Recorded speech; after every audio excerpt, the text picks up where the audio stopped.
ಚೌಕ ಸಿನಿಮಾ ನೋಡಿದವರು ದರ್ಶನ್ ಜೈಲಲ್ಲಿ ಕೈದಿಯಾಗಿದ್ದ ಪಾತ್ರವನ್ನ ಬಹಳ ಮೆಚ್ಚಿಕೊಂಡಿದ್ರು. ಅಂದ ಹಾಗೆ ಆ ಜೈಲಿನ ಪಾತ್ರ ಶೂಟಿಂಗ್ ಆಗಿರೋದು ಬಳ್ಳಾರಿ ಜೈಲಲ್ಲಿ. ದುರಾದೃಷ್ಟವಶಾತ್ ಅದೇ ಬಳ್ಳಾರಿ ಜೈಲಿಗೆ ಈ ದರ್ಶನ್ ರಿಯಲ್ ಅಲ್ಲಿ ಕೈದಿಯಾಗಿ ಹೋಗ್ತಾ ಇದ್ದಾನೆ. ಅಷ್ಟಕ್ಕೂ ಬಳ್ಳಾರಿ ಜೈಲಿನ ಪರಿಸ್ಥಿತಿ ಹೇಗಿರಬಹುದು? ಅಲ್ಲಿಂದ ರಿಲೀಸ್ ಆಗಿ ಬಂದಂಥ ಕೈದಿಯೊಬ್ಬ ಈ ಬಗ್ಗೆ ಮಾತನಾಡಿದ್ದಾನೆ, ನೋಡೋಣ.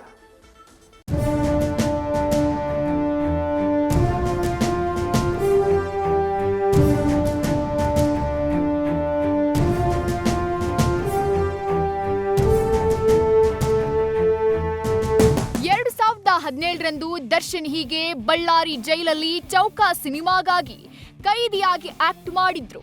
ಆದ್ರೆ 7 ವರ್ಷದಲ್ಲಿ ಕಾಲ ಹೇಗೆ ಬದಲಾಗಿದೆ ನೋಡಿ. ಯಾವ ಜೈಲಲ್ಲಿ ದರ್ಶನ್ ರಿಯಲ್ ಕೈದಿಯಾಗಿದ್ರು, ಈಗ ಅದೇ ಜೈಲಿಗೆ ರಿಯಲ್ ಕೈದಿಯಾಗಿ ಹೋಗೋ ಪರಿಸ್ಥಿತಿ ಬಂದೊದಗಿದೆ.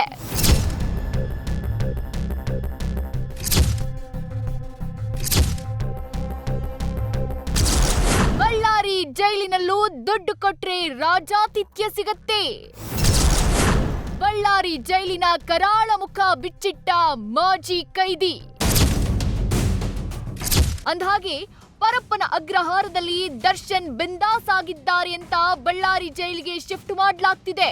ಹಾಗಾದ್ರೆ ಬಳ್ಳಾರಿ ಜೈಲಲ್ಲಿ ಸೌಲಭ್ಯಗಳಿಲ್ವಾ ಅಂದ್ರೆ ಇಲ್ಲ, ಅಲ್ಲೂ ಕೂಡ ದುಡ್ಡು ಕೊಟ್ರೆ ರಾಜಾತಿಥ್ಯ ಸಿಗತ್ತೆ. ಇದನ್ನ ನಾವ್ ಹೇಳ್ತಿಲ್ಲ, ಜೈಲೊಳಗೆ ಇದ್ದು ಖುದ್ದು ಎಲ್ಲವನ್ನ ನೋಡ್ಕೊಂಡು ಬಂದಿರೋ ಮಾಜಿ ಕೈದಿ ಆನಂದಿ ಕೊಟ್ಟಂ ಜಯಶೀಲ ಬಳ್ಳಾರಿ ಜೈಲಿನ ಕರಾಳ ಮುಖವನ್ನ ಬಿಚ್ಚಿಟ್ಟಿದ್ದಾರೆ. ದುಡ್ಡಿದ್ದರಿಗೆ ದುಡ್ಡು ಕೊಟ್ರಿಗಿನ ಅವ್ರಿಗೆ ಒಂಥರ ನೋಡ್ತಾರೆ ಸರ್. ಒಳ್ಳೇದೊಳ್ಳೇದ ಐಟಮ್ಗಳು ಅವೆಲ್ಲ ಬಿಡ್ತಾರೆ ಸರ್. ದುಡ್ಡು ಕೊಡ್ಲೇದಂತಂದ್ರೆಗಿನ ಆತರ ಸರ್ ನಾವು ಈ ತರ ನಮ್ಗೆ ಯಾಕೆ ಕೊಡಲ್ಲ ಅಂತಂದ್ರೆಗಿನ ಹೊಡಿತಾರೆ ಸರ್. ಹೊಡೆದು ಬ್ಯಾರೆ ಜೈಲಿಗೆ ಹಾಕ್ತೀನಿ, ಹಂಗಾಗ್ತೀನಿ, ಸುಮ್ನೆ ಇರಬೇಕು, ಎಲ್ಲಿ ಬಾಯಿ ಬಿಚ್ಚಬೇಕು ಹೋಗ್ಬಾರ್ದು ಅಂತ ಹೇಳ್ತಾರೆ. ಬೆಂಗಳೂರು ಜೈಲಲ್ಲಿ ಹೆಂಗಿದೆ ನನಗೆ ಗೊತ್ತಿಲ್ಲ ಸರ್. ಇಲ್ಲ ಅದಕ್ಕೆ ಡಬಲ್ ಸರ್. ಇಲ್ಲಿ ಯಾಕಂದ್ರೆ ಕಣ್ಣಾರ ನೋಡಿದನ್ ಸರ್ ನಾನು.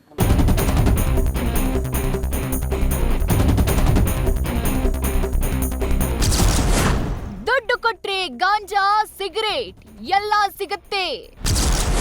ಪರಪ್ಪನ ಅಗ್ರಹಾರವನ್ನ ಮೀರಿಸುತ್ತೆ ಬಳ್ಳಾರಿ ಜೈಲು. ಪರಪ್ಪನ ಅಗ್ರಹಾರ ಕೈದಿಗಳಿಗೆ ರೆಸಾರ್ಟ್ ಆಗ್ಬಿಟ್ಟಿದೆ ಅಂತ ಅನ್ಕೊಂಡ್ರೆ ಇತ್ತ ಬಳ್ಳಾರಿ ಜೈಲು ಏನು ಹೊರತಾಗಿಲ್ಲ. ಅದರ ಅಪ್ಪನಂತ ಸೌಲಭ್ಯಗಳು ಇಲ್ಲಿ ಸಿಗತ್ವಂತೆ. ಜೈಲಾಧಿಕಾರಿಗಳ ಕೈಗೆ ಗರಿ ಗರಿ ನೋಟಿಟ್ರೆ ಸಾಕು, ಧಮ್ಮರೆ ಧಮ್ ಅಂತ ನಶಿ ಏರಿಸ್ಬಿಡುತ್ತೆ. ದುಡ್ಡು ಕೊಟ್ಟವ್ರಿಗಾದ್ರೆ ಎಲ್ಲ ಚೆನ್ನಾಗಿರುತ್ತೆ ಸರ್. ಅಲ್ಲಿ ದೊಡ್ಡ ದೊಡ್ಡ ವ್ಯಕ್ತಿಗಳು, ರೌಡಿ ಸೀಟರ್ಗಳು ಅವರೆಲ್ಲ ಬರ್ತಾರೆ ಸರ್. ಅವ್ರಿಗೆ ದುಡ್ಡು ಕೊಟ್ರಾಗಿನ ಅವರಿಗೆ ಗಾಂಜಾ, ಸ್ಮೋಕು ಎಲ್ಲ ಸಿಗುತ್ತೆ ಸರ್. ಅವ್ರಿಗೆಲ್ಲ ಸಿಗುತ್ತೆ ಸರ್. ಗಾಂಜಾ ಸಿಗುತ್ತೆ, ಸ್ಮೋಕ್ ಸಿಗುತ್ತೆ, ಗುಟ್ಕಾ ಸಿಗುತ್ತೆ, ಬಿರಿಯಾನಿ ಸಿಗುತ್ತೆ, ಎಲ್ಲ ಸಿಗುತ್ತೆ ಸರ್. ಯಾಕಂದ್ರೆ ಒಳಗಡೆ ಒಂದು ಕ್ಯಾಂಟೀನ್ ಇಟ್ಟಿದ್ದಾರೆ ಸರ್. ಆ ಕ್ಯಾಂಟೀನ್ ಇಟ್ಟಿದ್ದು ಬೇರೆ ಯಾರಲ್ಲ ಸರ್, ವಾರ್ಡನೇ ಸರ್, ಜೈಲರ್ ಸರ್. ಜೈಲರೇ ಒಂದು ಕ್ಯಾಂಟೀನ್ ಇಟ್ಟಿದ್ದಾರೆ ಸರ್. 1 to 2 ರೇಟ್ ಮಾರ್ಕೊಂತಾರೆ ಸರ್. ಗಾಂಜಾ ತಂದ್ಕೊಡು ಅಂತಂದ್ರೆ ಒಂದು 1000 ರೂಪಾಯಿ ಕೊಡ್ಬೇಕು ಸರ್. ಯಾರಿಗೆ ಕೊಡ್ಬೇಕು? Wardens sir.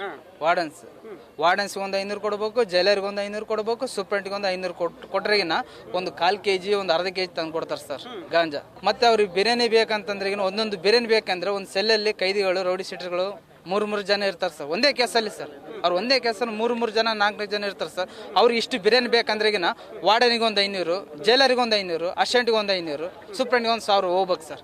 ಈ ತರ ಹೋದ್ರೆ ತಂದು ಕೊಡೋದು ಸರ್.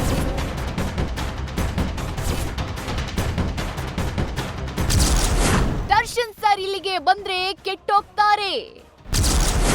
ನ್ಯೂಸ್ ಫಸ್ಟ್ ಮುಂದೆ ಜಯಶೀಲ ಅಳಲು. ಜನ ಜೇಬಿಗಿಳಿದ್ರೆ ಖುದ್ದು ಜೈಲಿನ ಅಧಿಕಾರಿಗಳೇ ಎಲ್ಲಾ ಸೌಲಭ್ಯವನ್ನ ವ್ಯವಸ್ಥೆ ಮಾಡ್ತಾರೆ ಅನ್ನೋದು ನಿಜಕ್ಕೂ ಆಘಾತಕಾರಿ ವಿಚಾರ. ಬಳ್ಳಾರಿ ಜೈಲಿನ ಬಂಡವಾಳ ಬಯಲು ಮಾಡಿದ ಜಯಶೀಲ ದರ್ಶನ್ ಇಲ್ಲಿಗೆ ಬಂದ್ರೆ ಕೆಟ್ಟೋಗ್ತಾರೆ ಅಂತ ಅಳಲು ತೋಡ್ಕೊಂಡಿದ್ದಾರೆ. ಈಗ ಇದೇ ತರ ವ್ಯವಸ್ಥೆ ಇಲ್ಲಿ ಬಳ್ಳಾರಿ ಇಲ್ಲಿದಲ್ಲ ಸರ್. ದರ್ಶನ್ ಅವರು ಅಲ್ಲೇ ಇದ್ರೆ ಚೆನ್ನಾಗಿರ್ತಿತ್ತು. ಇಲ್ಲಿ ಬಂದು ಮತ್ತೆ ಕೆಟ್ಟೋಗ್ತದಾರಲ್ಲ, ಈ ತರ ಬಳ್ಳಾರಿ ಜೈಲಲ್ಲಿ ಈ ತರದವ ಕೆಟ್ಟೋಗ್ತಾರಲ್ಲ ಅಂತೇಳಿ ನಾನು ಈ ತರ ಹೇಳಕ್ಕಾದಿದ್ದೀನಿ ಸರ್. ಯಾಕಂದ್ರೆ 6 ವರ್ಷ ಶಿಕ್ಷೆ ಹೊಡೆದು ಬಂದನ್ ಸರ್. ದರ್ಶನ್ ಅವ್ರು ಬಂದ್ರೆ ಮತ್ತೆ ಇಲ್ಲೆಲ್ಲ ಕೆಟ್ಟೋಗ್ಬಿಡ್ತಾರೆ ಅಂತೇಳಿ ನಾನು ಇದನ್ನೆಲ್ಲ ಹೇಳಕ್ಕಾದಿದ್ದೀನಿ ಸರ್. ವಾರಕ್ಕೆ ಒಂದು ಟೈಮ್ ದುಡ್ಡು ಕೊಟ್ಟಿಲ್ಲ ಅಂತಂದ್ರೆಗಿನ ಕಿರಿಕಿರಿ ಮಾಡ್ತಾರೆ ಸರ್. ದುಡ್ಡು ಎಲ್ಲಿಂದ ಬರ್ತದೆ ಸರ್? ನೀವ್ ಹೇಳ್ರಿ ಸರ್. ನಾವು ಒಳಗಡೆ ಕೈದಿಗಳು ಒಳಗಡೆ ಇದೆ, ದುಡ್ಡು ಕೊಡು, ಹಂಗ ತಂದ್ಕೊಡು. ನಾನು SP ಸರ್ಕಲ್ ಹತ್ರ ನಿನಗೆ ಒಂದು ಕಾಲ್ ಫೋನ್ ಕೊಡ್ತೀನಿ, ನಿಮ್ಮರಿಗೆ ಹೇಳು ಇಂಥಲ್ಲಿ ವಾರ್ಡರ್ ಬರ್ತಾರೆ SP ಸರ್ಕಲ್ ಹತ್ರ, 1,000 ರೂಪಾಯಿ ಕೊಡಂತಾನು 500 ರೂಪಾಯಿ ನಿನ್ನ ತಂದು ಕೊಡ್ತಾ 500 ರೂಪಾಯಿ ಇಟ್ಕೊಂಡು.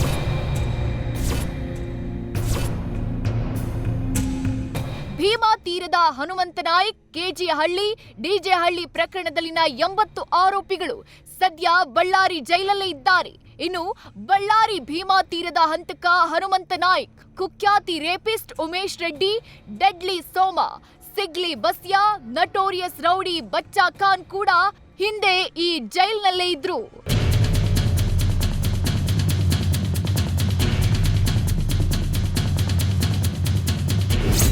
ಬಟ್ನಲ್ಲಿ ಇಲ್ಲಿ ಸಿಗೋ ಸೌಲಭ್ಯವನ್ನ ತಪ್ಪಿಸಬೇಕು ಅಂತ ಬಳ್ಳಾರಿ ಜೈಲಿಗೆ ಶಿಫ್ಟ್ ಮಾಡ್ತಾ ಇದ್ರೆ ಅಲ್ಲೂ ಕೂಡ ಅದೇ ಸ್ಥಿತಿ ಅಂದ್ರೆ ರಾಜ್ಯದಲ್ಲಿರೋ ಜೈಲುಗಳು ಜೈಲಾಗಿ ಉಳಿದಿಲ್ಲ. ಬಿಂದಾಸ್ ಆಗಿ ಟೈಮ್ ಸ್ಪೆಂಡ್ ಮಾಡೋ ರೆಸಾರ್ಟ್ ಆಗಿದೆ ಅಂದ್ರೆ ತಪ್ಪಾಗಲ್ಲ. ದುಡ್ಡು ಕೊಟ್ರೆ ಕೇಳಿದ್ದು ಕೊಡೋರು, ಮನೆಗೆ ಹೋಗಿ ಬರ್ತೀನಿ ಅಂದ್ರೆ ಕಳಿಸ್ದೇ ಇರ್ತಾರಾ? ಈ ಬಗ್ಗೆ ಸರ್ಕಾರ ಸ್ಟ್ರಿಕ್ಟ್ ಆಕ್ಷನ್ ತಗೋಬೇಕು. ಜೈಲು ಜೈಲಾಗಿ ಉಳಿದ್ರೆ ಅಪರಾಧಿಗಳು ಬದಲಾಗ್ತಾರೆ, ಇಲ್ಲಾಂದ್ರೆ ಮತ್ತದೇ ತಪ್ಪುಗಳು ಮರುಕಳಿಸ್ತಾವೆ. Shivanand, news first, Ballari.